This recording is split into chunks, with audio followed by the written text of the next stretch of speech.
हिमाचल हिमाचल हिमाचल सरकार में सामाजिक एवं कल्याण एवं स्वास्थ्य मंत्री कर्नल धनीराम शांडिल जी, हिमाचल सरकार में हमारे लोक निर्माण मंत्री और शहरी विकास मंत्री सम्मानित विक्रमादित्य सिंह जी, हमारे कसौली के विधायक सम्मानित विनोद सुल्तानपुरी जी, हमारे जिला कांग्रेस कमेटी के अध्यक्ष शिव कुमार जी,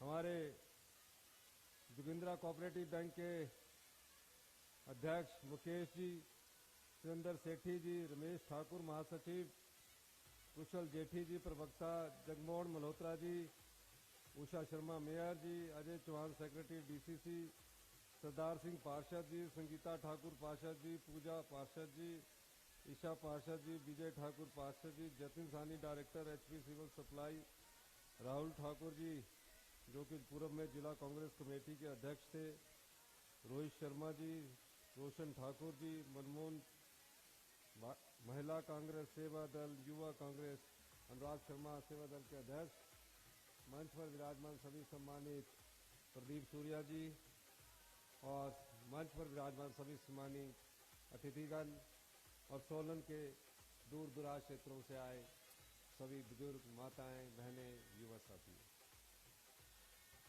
एक लंबे अंतराल के बाद मेरी यहाँ पहली मीटिंग है और मेरा मानना है कि जब से कांग्रेस की सरकार बनी है, हमारे कर्नल धनीराम शांडिल जी हमेशा जनता के बीच रहते हैं और आपकी आवाज मेरे पास पहुंचाते हैं, विधानसभा में उठाते हैं और आपकी सेवा में जो कार्य करने का दायित्व इनके कंधों पर आपने देख रखा है, उसको बाखूबी निभाते हैं। 1 वर्ष पहले जब हमारी सरकार बनी, हमने आम जनता की सरकार को नीतियों को आगे लाने की कोशिश की। सरकार बनने के बाद एक परंपरा होती है कि सभी उच्च अधिकारियों की आपके सामने बैठक होती है, उच्च अधिकारी आपके सामने प्रस्तुति देते हैं और जब आर्थिक मोर्चे की बैठक, आर्थिक संबंधों से संबंधित जब बैठक हुई तो मेरे सामने जो आर्थिक लेखा जोखा रखा गया, उस समय प्रदेश की माली हालत ठीक नहीं थी, बहुत बड़ी आर्थिक चुनौती थी और उस आर्थिक चुनौती का सामना हमें मिलजुल कर करना था। दिन प्रतिदिन का खर्चा चलाने के लिए भी हमारे पास जो हमारी ट्रेजरी होती है, जो हमारा खजाना होता है, उसमें पैसे की कमी होती जा रही थी। हमने फैसला किया कि आने वाले समय में अगर हिमाचल को आत्मनिर्भर बनाना है तो पुरानी व्यवस्था को बदलना होगा, पुराने नियमों को बदलना होगा और नई दिशा और नई सोच के साथ आगे बढ़ना होगा। अभी हम आर्थिक मोर्चे पर सब धीरे धीरे सफलता प्राप्त ही कर रहे थे। प्रदेश की ऐसी ऐतिहासिक आपदा इस प्रदेश में आई जो हमने अपने जीवन काल में नहीं देखी। हमने उस चुनौती का भी सामना युद्ध की तरह किया और मुझे खुशी है जब प्रदेश में ये आपदा आ रही थी, उस समय जितने भी हमारे मंत्रिमंडल के सदस्य थे वो सभी हमारे साथ कंधे से कंधा मिलाकर इस आपदा को, चुनौती को लड़ाई ना मानकर युद्ध की तरह लड़ रहे थे। धीरे धीरे जब मैं हर जिला में गया, आपदा प्रभावित परिवारों से मिला, आपदा प्रभावित परिवारों के चेहरे देखकर मुझे ऐसा लगता था कि उन्होंने अपनी आशा छोड़ दी है। वो मेरे साथ गले लिपट कर मिलते थे, कहते थे कि बड़ी मुश्किल से हमने एक अपना पक्का घर बनाया, इस आपदा ने वो घर हमसे छीन लिया। जिस रात को वो उस घर में सोया करते थे अपने परिवार के साथ, अपने बच्चों के साथ, अगले सुबह उनको ये क्या पता नहीं था कि ये भारी बारिश उनके घर को भा ले जाएगी। और अगले सुबह वो भारी घर उनका बह गया और वो सड़कों पर आ गए। चुनौती बड़ी थी, लेकिन उस चुनौती का सामना हमने किया और मैंने उनको आश्वासन दिया कि हम आपका घर बनाने में आपकी मदद करेंगे। और उस समय मैं शाम को अधिकारियों की बैठक लेता था, रात के 12 बज जाते थे, 1 बज जाता था और 1 बजे के करीब भी हम चर्चा सभी अधिकारियों से करते थे। अगले दिन फिर पता लगता था कि आज इस जिला में आपदा ने भारी तबाही मचाई है। इतिहास की ऐसी तबाही हमने अपने जीवन काल में पहले कभी नहीं देखी। बड़े बड़े घर, बड़े बड़े पशुशालाएं उजड़ गई। जब मैं अधिकारियों के साथ उन आपदा प्रभावित परिवारों को बसाने की बात करता था तो कानून उसके बीच अड़ंगा अड़ा देते थे। कहते थे कि सरकार के हिसाब से तो सिर्फ 1.5 लाख रुपया मिलेगा। मैं पूरी रात बैठकर उस कानून की किताबें पढ़ता था और सोचता था कि किस प्रकार से ये जो आम परिवार के लोग, जो आपदा प्रभावित लोग हैं, इनकी मदद की जाए। और हमने उन आपदा प्रभावित परिवारों को बसाने के लिए कानून बदल दिया, नियम बदल दिया। तकरीबन 16,000 घर इस बारिश से नुकसान हुए। केंद्र से हमें कोई मदद नहीं मिली। हम चीखते रहे। मैं देश के प्रधानमंत्री के पास गया, मैंने कहा गुजरात की तर्ज पर हमें मदद दीजिए, उत्तराखंड की तर्ज पर हमें मदद दीजिए, लेकिन उन्होंने हमारी एक भी नहीं सुनी। फिर उन आपदा प्रभावित परिवारों को बसाने की बात थी। हमने अपने संसाधनों से 4500 करोड़ रुपए का पैकेज निर्धारित किया और तकरीबन आज उन 16,000 परिवारों को पहली किस्त के रूप में 3 लाख रुपया दे दिया गया है। और जो आंशिक रूप से टूटे हुए घर है, टूटे हुए घर है, उनको 1 लाख रुपया दे दिया गया। वो अभी खुशी से अपना घर बना रहे हैं। हमने कहा कि हिमाचल प्रदेश की जनता पूरा हमारा परिवार है, हमारा परिवार के सदस्य है। धीरे धीरे हम आगे बढ़ रहे थे। समस्याएं हमारे पास दिन प्रतिदिन बढ़ती जा रही थी, लेकिन हमने हिम्मत नहीं हारी। हमने अपने सरकारी कर्मचारियों और अधिकारियों को कहा कि जब हमारी सरकार आएगी हम आपको ओल्ड पेंशन स्कीम देंगे। मैंने ऐसा क्यों कहा? मैंने कोई राजनीतिक लाभ लेने के लिए ऐसा नहीं कहा। उस समय कोई चुनाव नहीं थे। 1,36,000 परिवार जो एनपीएस में थे, एनपीए में थे। मैंने कहा कि बुढ़ापे में इन्हें भी सामाजिक सुरक्षा मिलनी चाहिए। कल को परिवारों का विघटन हो रहा है, बुजुर्ग घर में रह जा रहे हैं। अगर उनके पास कोई अशोर्ड इनकम नहीं होगी, अशोर्ड आय का साधन नहीं होगा, तो अपना जीवन यापन कैसे करेंगे? और जिन सरकारी कर्मचारी और अधिकारियों ने हिमाचल प्रदेश में जहां भी विकास हुआ है, चाहे वो स्कूल बना, चाहे वो अस्पताल बना, चाहे वो सड़क बनी, इन सरकारी, चाहे वो शिक्षा के संस्थान में पढ़ने वाले अध्यापक हो, इन सरकारी कर्मचारी अधिकारियों ने इस क्षेत्र में हमें महत्वपूर्ण योगदान दिया। मैं खुद एक कर्मचारी का बेटा हूं, एक किसान का बेटा हूं और मैं आम परिवार से उठकर राजनीति करने आया।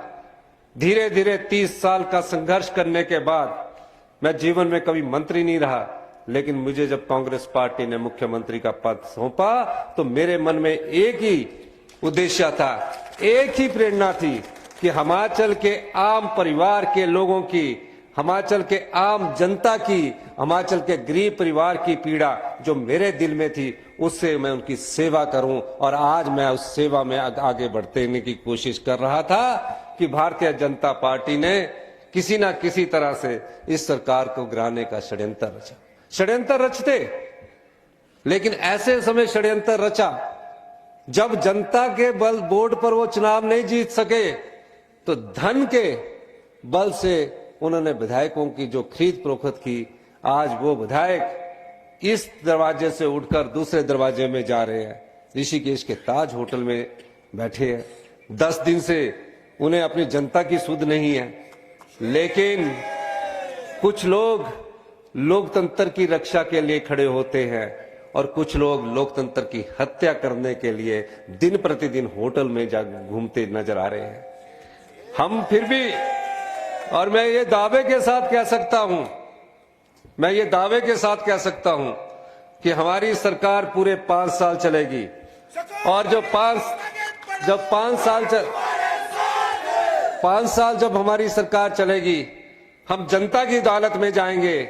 हम कहेंगे कि 5 साल में हमारी सरकार ने आपके लिए ये कार्य किया है, आप हमें दोबारा चुनने का मौका दे या ना दे, लेकिन जनता की अदालत ही सबसे बड़ी अदालत होती है।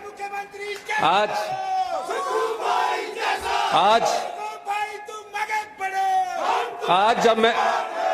हम जब 14 महीने के अपने कार्यकाल का हिसाब देखते हैं तो मुझे बड़ी खुशी होती है, एक आत्मिक संतुष्टि भी मिलती है। कितने ऐसे गांव में बैठे हुए किसान हैं, 90% हमारी जनसंख्या गांव में रहती है। हम शहरों में अब रहने शुरू हुए हैं, 90% अभी भी हम गांव में रहते हैं।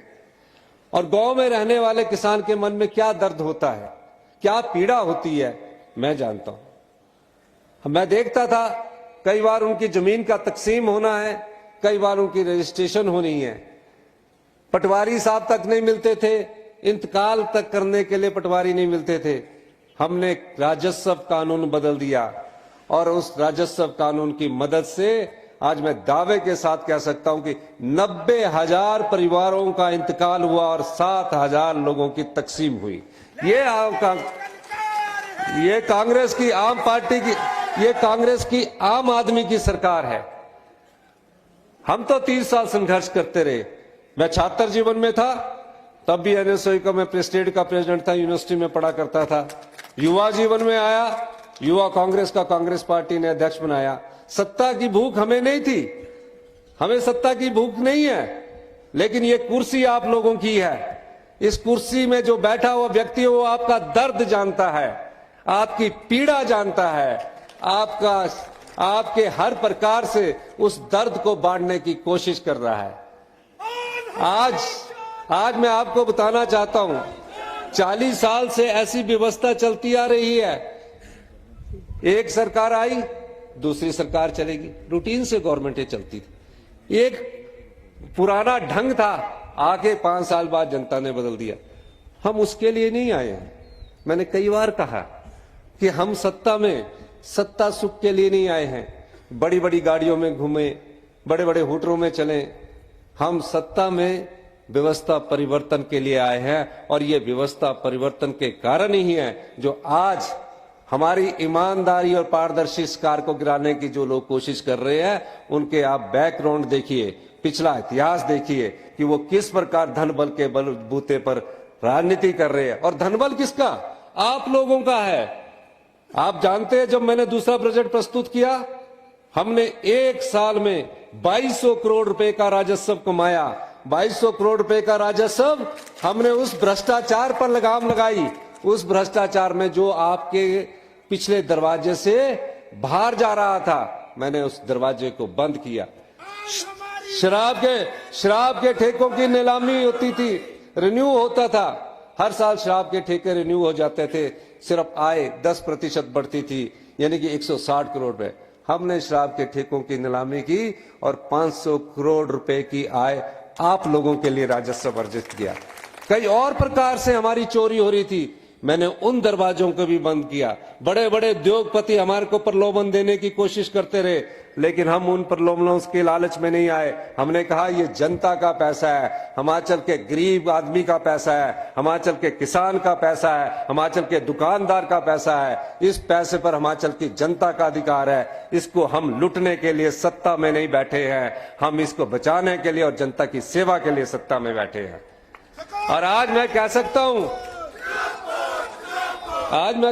जब दूसरा बजट प्रस्तुत हुआ, दूसरे बजट में क्या थी?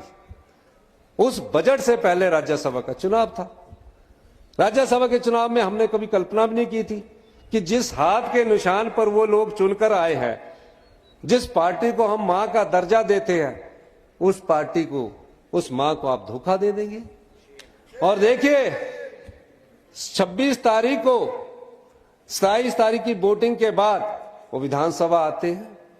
विधानसभा आने के बाद हमने सोचा चलो गलती की है, बैठेंगे विधानसभा सत्र में। डर इतना कि सड़क के रास्ते से नहीं आ रहे, 2-2 हेलीकॉप्टर वहां आते हैं, सीआरपीएफ की 2 बसें उनको लेकर आती है। विक्रमादित्य जी कह रहे थे उनके खिलाफ एक्शन होना चाहिए। बाई एयर आए और बाई एयर आने के बाद सिर्फ 1 घंटे के भीतर अनाडेल से बाई एयर चले गए। कौन उनको संरक्षण दे रहा है, कहां से उनका पैसा खर्च हो रहा है, इन सब बातों की जानकारी हम प्राप्त कर रहे हैं। अभी ललित होटल है पंचकुला में 5 स्टार, उसमें 75 लाख इनका 10 दिन में रहने का खर्चा आया है। अब ऋषिकेश गए हैं, जिस तरह गडरिया ले जाता है ना अपनी भेड़ों को कि इस स्थान से नहीं दूसरे स्थान पर ले जा रहे, उस तरह भेड़ों की तरह उनको ले जाया जा रहा है। आप विधायक हैं, आप चुनकर आए हैं, लेकिन आपने अपनी अंतरात्मा से नहीं, अपने धन आत्मा से आपने वोट किया है। और मैं ये कहना चाहता हूं, जो लोग इस प्रकार की राजनीति करते हैं, हमें राजनीति में भी स्वच्छता लानी है, शुचिता लानी है, और हम इस राजनीति में स्वच्छता और शुचिता के लिए कटिबद्ध है। जिस ख्वाब को वो पाल के रखे वो पूरा होने वाला नहीं, क्योंकि ये जनता की सरकार है, आम लोगों की सरकार है। और ये जनता और आम लोगों की सरकार, और जब जनता उसके खिलाफ खड़ी होती है तो कोई भी दल कितना भी बड़ा हो वो क्रांति का रूप लेता है। मैं आज आपके बीच इसलिए आया हूं, जब मैं बजट प्रस्तुत कर रहा था 28 तारीख को, 27 के बाद 28 तारीख को बजट प्रस्तुत करना था, उस समय इन लोगों ने प्रयास किया कि हमारी सरकार किसी न किसी रूप से गिर जाए। मेरे टीवी देख नहीं रहा था, हम विधानसभा के अंदर बैठे थे, विधानसभा के अंदर हल्ला चल रहा था, एकाएक खबर आई कि मैंने इस्तीफा दे दिया। मैंने सोचा मैंने तो इस्तीफा दिया नहीं, मैं तो अभी अंदर बैठा हूं। इस्तीफा देंगे जब हमारी गरिमा पर बात आएगी, हिमाचल की अस्मिता पर बात आएगी। बैठा, मैं बाहर आया, मैंने कहा हम हारने वाले नहीं हैं, हम लड़ाई लड़ेंगे, और सत्य और असत्य की लड़ाई में सत्य अनेकों बार असत्य से टकराता है, बार बार असत्य का सामना सत्य से होता है, लेकिन जीत सत्य की होती है और हम सत्य की लड़ाई लड़ेंगे। और मैं आपसे ये पूछना चाहता हूं, आप लोगों से पूछना चाहता हूं कि क्या आप इस सत्य की लड़ाई में हमारे साथ खड़े हैं कि नहीं खड़े हैं? खड़े हैं तो दोनों हाथ खड़ा करके करिए। मैं जानता हूं सत्ता की कुर्सी की भूख उन लोगों को होती है जो सत्ता के सहारे राजनीति करते हैं। हम लोग तो संघर्ष के सहारे राजनीति करते हैं। मैं कोई पहली बार विधायक नहीं बना, मैं 26 साल की उम्र में काउंसलर बन गया था, तब से लेकर आज तक राजनीति कर रहा हूं। कभी सत्ता की भूख के सहारे मैंने कभी राजनीति नहीं की, मैंने संघर्ष की राजनीति का दामन थामा है, और संघर्ष की राजनीति करके आज मैं मुख्यमंत्री की कुर्सी पर पहुंचा हूं। एक आम परिवार का व्यक्ति जब मुख्यमंत्री की कुर्सी पर पहुंचता है तो कई सत्ता सुख और सत्ता को हथियाने वाले लोगों के मन में ये बात नहीं आती है। वो सोचते हैं कि ये एक आम परिवार का व्यक्ति, एक किसान का बेटा, एक कर्मचारी का बेटा इस मुख्यमंत्री की कुर्सी पर कैसे बैठ गया। उसको हटाने के लिए तरह तरह के षड्यंत्र रचे जाते हैं, लेकिन जब जनता साथ हो तो इस प्रकार के षड्यंत्रों का सामना करने के लिए मैं हमेशा तैयार हूं और हमेशा तैयार रहूंगा। मैं दूसरा बजट की बात कर रहा था। दूसरे बजट में क्या योजनाएं थी? मैंने अधिकारियों से कहा ये 2200 करोड़ रुपया हम जनता को बांटेंगे, ये कोई सुख सुविधाओं के लिए खर्च नहीं होना चाहिए। बजट बना, रात के 1-2 बजे मैंने कुछ योजनाओं का अमली जामा पहनाया। बजट के लास्ट दिन भी मेरे पास एक योजना रहेगी। मैंने कहा कि जो हमारी विधवा बहनें हैं, जो विधवा माताएं हैं, इन विधवा बहनों के बच्चों को भी कई बार बच्चे पढ़ने में बहुत अच्छे होते हैं, कई डॉक्टर बन रहे हैं, कोई इंजीनियर बन रहे हैं, लेकिन पैसे की कमी के कारण इधर उधर झांकते रहते हैं। हमने उनके लिए एक और योजना लाई। पूरी विधवाओं का जब हमने डाटा देखा तो 1,15,000 के करीब विधवा महिलाएं हैं जिनके कई छोटे बच्चे हैं। हमने कहा 0 से 27 साल तक, यानी कि पैदा होने के बाद से 27 साल तक उन बच्चों की सभी पढ़ाई का खर्चा हिमाचल प्रदेश की सरकार करेगी, चाहे वो डॉक्टर बने, चाहे इंजीनियर बने, चाहे वो कहीं भी हिंदुस्तान के किसी भी कॉलेज में जाए। ये दर्द हमने उन माताओं और बहनों के लिए इस बजट में दिया। यही नहीं, पहले बजट में हमने उन अनाथ बच्चों के भाव को समझा, उन अनाथ बच्चों के जिन्होंने अपनी माता को खो दिया, जिन्होंने अपने पिता को खो दिया, और उनके मन में एक इच्छा हमेशा दबी रहती थी, एक भाव हमेशा जो उभरने की कोशिश करता रहता था लेकिन व्यक्त नहीं हो पाता था। हमने उस भाव को समझा और उस भाव को समझने के बाद हमने उनके लिए एक योजना लाई। जैसे कि डॉक्टर कर्नल धनीराम शांडिल जी ने कहा, हमें उन्हें चिल्ड्रन ऑफ द स्टेट का दर्जा दिया। आज कोई भी अनाथ बच्चा जो अपनी माता को खो चुका है, अपने पिता को खो चुका है, अगर शिक्षा के स्तर में कहीं भी जाना चाहता है, उसकी पूरी फीस सरकार उपलब्ध करवाएगी। और जिस प्रकार हम अपने परिवार के बच्चों को जब हम कॉलेज में एडमिट करवाते हैं, एडमिशन दिलाते हैं, इंजीनियरिंग में भेजते हैं, मेडिकल कॉलेज में भेजते हैं, जेब खर्चा पॉकेट मनी देते हैं, हमारी सरकार ने उनको 4,000 रुपया पर मंथ के हिसाब से पॉकेट मनी भी हर महीने देने का उसमें कानून में प्रावधान किया। और यही नहीं, जिस प्रकार हम अपने बच्चों को बाहर ले जाने के लिए साल में एक बार कभी गोवा कभी केरला ले जाने के लिए हम उनको अपने साथ ले जाने के लिए बाहर ले जाते हैं, हमने कहा ये बच्चे भी बाई ईयर जाएंगे और 3 स्टार होटल की फैसिलिटीज में रहेंगे, ताकि उनको ये महसूस ना हो कि आज हमारे माता पिता नहीं, ये सरकार हमारी माता पिता है। ये दर्द इस सरकार की सोच का नतीजा है। तो ये चीजें आपके लिए है। 70 साल से ऊपर जो भी बुजुर्ग है, इस बजट में 70 साल से ऊपर का जो भी बुजुर्ग है, उसकी सारी उसके बीमारी संबंधी सभी बीमारियों का इलाज हिमाचल प्रदेश की सरकार मुफ्त में उपलब्ध करवाएगी। ये बुजुर्गों के लिए हम योजना लेके आए। जितनी गरीब महिलाएं बिड्डो है, उनकी आय का हमने लिमिट को बढ़ा दिया, 2.5 लाख कर दिया और कहा कि इसको 3 लाख रुपया, जो छोटे से घर में रहती है उसको 3 लाख रुपया मकान बनाने का हमारी सरकार उपलब्ध करवाएगी। सरकारी कर्मचारियों को ओल्ड पेंशन स्कीम देने के बाद सभी सरकारी कर्मचारी हमारे हम पास मिलने आए। आर्थिक तंगी थी, लेकिन हमने अच्छा वित्तीय प्रबंध करके सरकारी कर्मचारी को 4% डीए की किस्त भी दी। और जितने पुलिस वाले भाई हमारे खड़े हैं, इन पुलिस वाले भाइयों को 210 रुपए मिलते थे डाइट मनी के। मैं भी बार विधानसभा में करता था कि 210 रुपए मिलते हैं।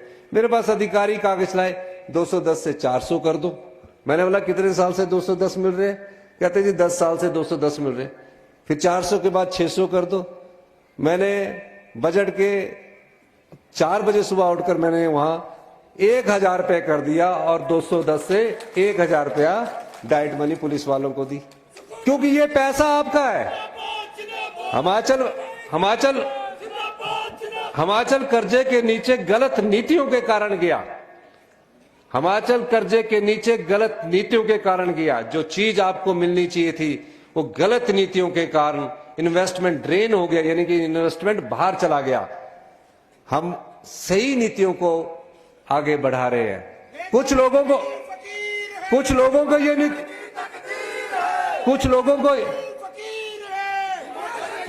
ये नीतियां पसंद नहीं आई। कुछ खनन माफिया राजनीतिक दरवाजे से एमएलए बन गए। जब आपदा आई तो मैंने खनन पर प्रहार किया। 100 करोड़ का घोटाला हमारे सामने आया और आज जो विधायक बनकर गए हैं वो बड़े बड़े खनन माफिया हैं। हम कहना चाहते हैं ये जो खनिज है, ये जो खनन है, इस पर भी आपका अधिकार है। ये अधिकार आप लोगों को मिलना चाहिए और हमने उस अधिकार को लोगों में बांटने का काम करना है, ना कि अपनी झोलियां भरने का काम करना है। आज मैं आपको ये कह सकता हूं कि जो हमने 1500 रुपया अपनी माताएं और बहनों को देने की गारंटी को पूरा किया, वो सब हम भ्रष्टाचार के दरवाजे बंद करके अपनी बहनों को देंगे, अपनी माताओं को देंगे, अपनी सभी लोगों को देंगे। और 1 अप्रैल 2024 से ये वित्तीय जो साल है इसके फॉर्म भर दिए जाएंगे और मई में उनको मिलना भी शुरू हो जाएगा। इसीलिए आपने मेरे भाषण में मेरे भाषण में आपने कई बार सुना होगा, मैंने कहा कि 2027 तक अपनी अर्थव्यवस्था को हम पटड़ी पर लाएंगे, अपनी अर्थव्यवस्था को पटड़ी पर लाएंगे।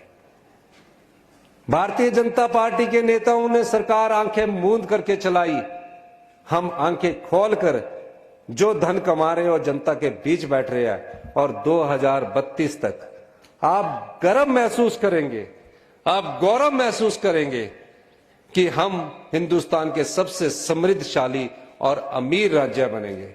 चुनौतियां आती है राजनीतिक जीवन में, इन चुनौतियों से हम घबराने वाले नहीं हैं। मेरे जीवन भर का संघर्ष तो चुनौतियों से भरा पड़ा है। मैं इन संघर्ष की तपिश से और चुनौतियों से कभी जीवन में घबराया नहीं है, और ये भी चुनौती है, हम 5 साल अपनी सरकार का कार्यकाल पूरा करेंगे, ये भी दावा है। और इसके अलावा मैं आपको कहना चाहता हूं, भारतीय जनता पार्टी ने 5 साल में चोर दरवाजे से भ्रष्टाचार करके सबऑर्डिनेट सिलेक्शन बोर्ड से भर्तियां की है, उनकी इंक्वायरी चल रही है।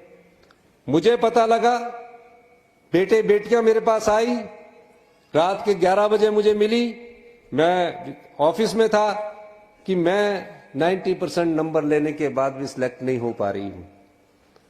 मेरा रिटर्न का इतना अच्छा टेस्ट हुआ कि मुझे रिटर्न में तो पास होना ही चाहिए था। मैंने फरवरी 2023 में इंक्वायरी बिठाई, जाल बुना, और पता लगा कि जो बेटियां और बेटे मेरे पास रात के 11 बजे आए थे, सच में उनके साथ धोखा हो रहा था। उन युवाओं के साथ जिन्होंने कड़ी मेहनत करके अपने पेपर पास करने की कोशिश की, उनके पेपर पास नहीं हो रहे थे, और जो 5 लाख रुपया बेचकर पेपर ले रहा था, जिसको का खा घा लिखना भी नहीं आता था, वो आदमी सिलेक्ट हो रहे थे। हमने उस भ्रष्टाचार पर लगाम लगाई। भारतीय जनता पार्टी के समय से गोरख धंधा चल रहा था, उन्होंने आंखें बंद करके रखी है, और हमने उस भ्रष्टाचार के सबऑर्डिनेट सिलेक्शन बोर्ड को भंग किया, ताकि जो गरीब माँ बाप का योग्य बच्चा है वो उसमें सरकारी नौकरी में आ सके। तो भ्रष्टाचार के खिलाफ भी हमारी लड़ाई है। हमारी लड़ाई लोकतंत्र को बचाने के लिए भी है। हमारी लड़ाई जनता के बल से धन बल को हराने की भी लड़ाई है। इसीलिए मैं बार बार कहता हूं कि हम लोग आप लोगों के बीच में इसलिए आए हैं कि हम 5 साल आम लोगों की सेवा कर सके।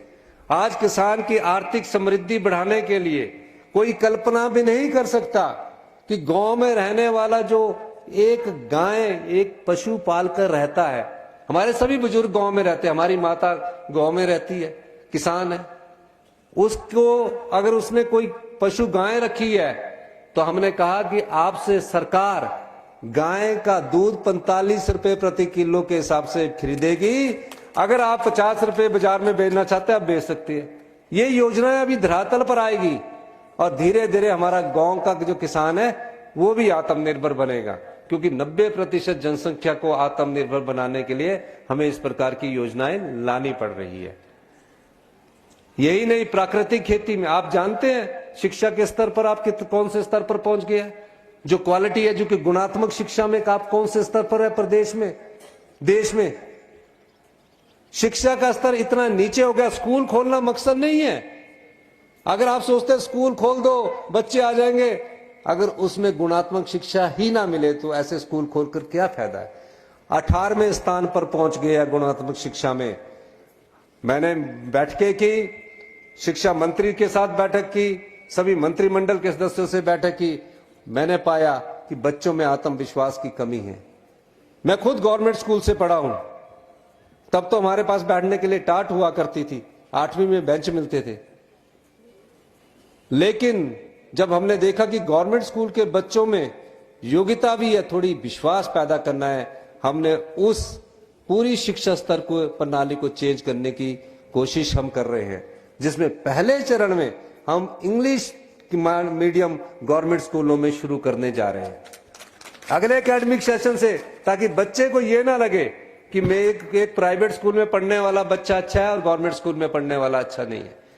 उसका पूरी व्यवस्था को इस एकेडमिक सेशन में आपको परिवर्तन दिखेगा। आप किसी भी हॉस्पिटल में जाइए, इतना बुरा हाल है, कैजुअलिटी में जाते एक के ऊपर दूसरा चढ़ा होता है। हम उसमें भी सुधार कर रहे हैं, लेकिन इन सब के लिए धन की जरूरत है और धन के साथ जनबल की जरूरत है। हम आगे आपके काम करेंगे, ये हमारा वादा है। हम जानते हैं कि हमने कैसे आगे करना है। गुड गवर्नमेंट के लिए गुड गवर्नेंस का होना जरूरी है, अच्छे शासन के लिए अच्छे प्रशासन का होना जरूरी है, लेकिन वो तभी सफल हो सकता है जब जनता की ताकत उसके साथ खड़ी हो। तो क्या आप इस ताकत को हमारे साथ खड़ा करेंगे कि नहीं करेंगे? मैंने तो हाथ खड़ा करने को बोला ही नहीं। फिर भी आप लोगों का साथ, आप लोगों का प्यार रहे चाहिए। मैं दावे के साथ कह सकता हूं कि हिमाचल का भविष्य सुनहरा होगा। और जो लोग इधर उधर भटक रहे हैं, इधर उधर जा रहे हैं,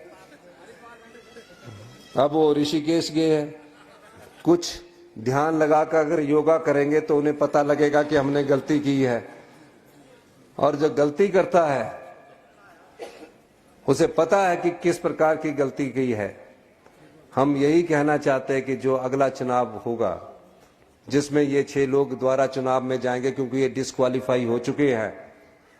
अगर डिस्क्वालीफाई हो चुके हैं तो इनको द्वारा चुनाव जाएंगे तो इनके विधानसभा के क्षेत्र के लोग इनसे सवाल पूछेंगे कि 1.5 साल पहले हमने चुनकर भेजा था, आपने अपनी पार्टी के साथ क्यों गद्दारी की? ये लोग उस विधानसभा क्षेत्र के पूछेंगे।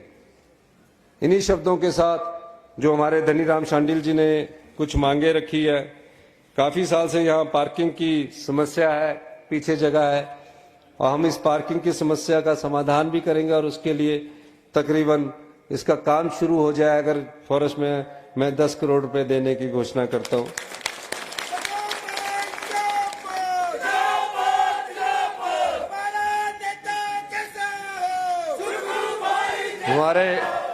हमारे इंडोर स्टेडियम की बात कर्नल धनीराम शांडिल जी ने की कि युवा वर्ग है, सबसे वरिष्ठ मंत्री है हमारे, इनको हेल्थ डिपार्टमेंट क्यों दिया?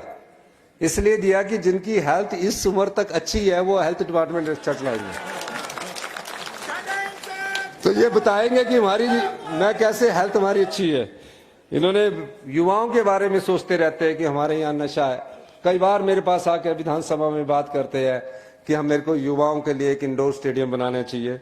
इन्होंने जो कहा है उसके लिए भी मैं 10 करोड़ रुपए देने की घोषणा करता हूं। बाकी जो इन्होंने कही है उसमें कई जगह डीपीआर बननी है, काफी जगह बननी है, जो भी ये कहेंगे समय के अनुसार। जैसे और जेब भी चाहिए ना, तो जैसे ही जेब में पैसा आएगा और भी योजनाएं आपकी पूरी करेंगे। आपने हमारी बात सुनी, बहुत बहुत धन्यवाद। जय हिंद, जय भारत। हम सबका मार्गदर्शन करने के लिए आपका आभार माननीय मुख्यमंत्री जी। कृपया सभी अपना स्थान ग्रहण करके रखें। कृपया अभी सभी बैठ जाएं। अब मेरा विनम्र आग्रह है माननीय स्वास्थ्य मंत्री कर्नल डॉक्टर धनीराम शांडिल जी से कि वह अतिथि देवो भव परंपरा का निर्वहन करते हुए माननीय सम्माननीय मुख्यमंत्री श्री सुखविंदर सिंह सुक्खू जी को शॉल और हिमाचल की शान हिमाचली टोपी पहनाकर सम्मानित करने की कृपा करें।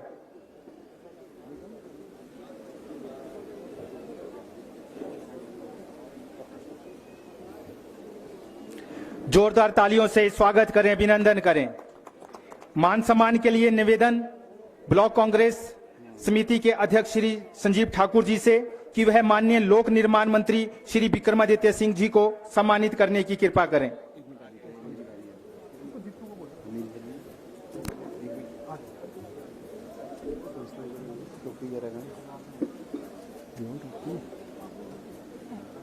संजीव बोला, संजीव ब्लॉक अध्यक्ष बोला।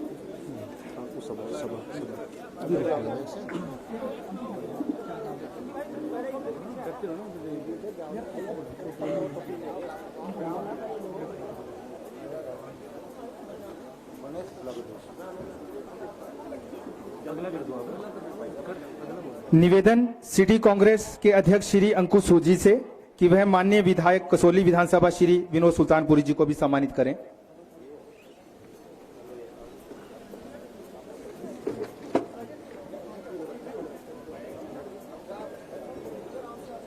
जोरदार तालियों से स्वागत करें, अभिनंदन करें।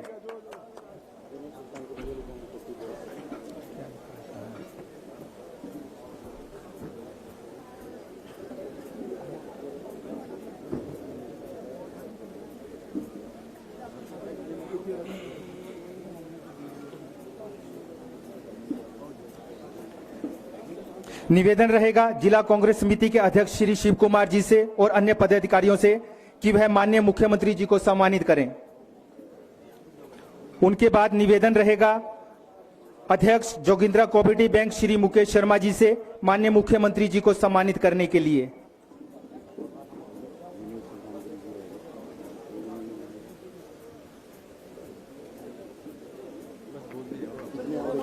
निवेदन रहेगा नगर निगम की मेयर श्रीमती उषा शर्मा जी और अन्य पार्षदगणों से माननीय मुख्यमंत्री जी को सम्मानित करने के लिए।